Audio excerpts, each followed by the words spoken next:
Padma tiffin ready చేసినవానే? నాకు స్కూల్కి late అవుతుంది. పిల్లగాళ్ళాడ వెయిట్ చేస్తాళ్ళు. 2-3 రోజుల నుంచి లేటుగా పోతానని ప్రిన్సిపల్ మేడం గిట్లా చూస్తుంది నాకెయ్యి. వాళ్ళకి ఏందయ్యా, పని మనుషులు ఉంటారు, పనులు చేస్తారు ఇంటికాడ. మన కోళ్ళు చేస్తారు. పొద్దున్నే లేచి చేయాలంటే ఎంత షాకిరున్నది. అత్తమ్మకేమో కాలు నొప్పులాయే, పాపం ఆమె చేయలేదు. నేనే చేసుకోవాలి కదా, ఇల్లు వాకిలంతా ఊడ్చి టిఫిన్ చేయాలంటే ఎంత కష్టం అవుతుంది. అట్లా అంటావేందే? అందరు ఆడోళ్ళు ఇంటికాడ పనులు చేస్తలేరా? జరేదో నువ్వు ఒక్కదానివే చేసినట్టు బాగా మురుగుతానవేందే? మాగా చేస్తారు టీ పనులు. అందరికీ మొగోళ్ళు సపోర్ట్ చేసుకుంటా పనులు చేస్తారు ఇంటికాడ. నువ్వేనా చేస్తానవా? నువ్వు ఎంతకి స్కూల్కి పోడు వచ్చుడు గదే నీ పని. మరి ఆ స్కూల్ కాడ స్పెషల్ ట్యూషన్లు చెప్పకపోతే జర ఇంటికి వచ్చి ఇంత పనులలో సాయం అవ్వరా? అదే పైసలు ఇస్తే తీసుకుంటా అవే. అయినా నీకేం తెలిసే కష్టం విలువ? పొయ్యి ఆడ పాఠాలు చెప్పి పిల్లగాళ్ళ మధ్యలో కూర్చుంటే తెలుస్తుంది. ఇంట్లో కూర్చొని 3 పూటలు తిండు కాదు. ఏమనుకుంటానవో?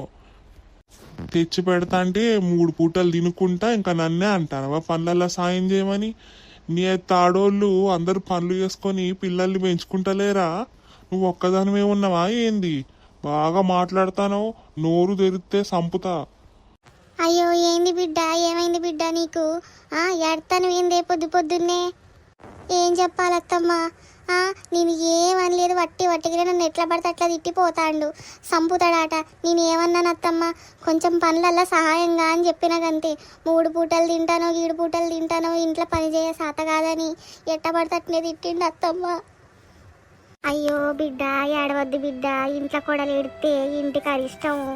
ఏదో వాడు పొయ్యే మూపులకు అట్లా అన్నట్టున్నాడు కానీ వాని ఉద్దేశం అట్లా కాదు. కానీ అట్లుంటే నేను మంచిగా చూసుకుంటాడే రోజు.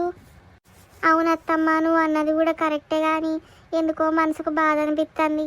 ఈ మధ్యలో నాతో మంచిగా ఉంటలేడత్తమ్మ. నీకు చెప్తే మళ్ళీ బాధపడతావని చెప్తలేను.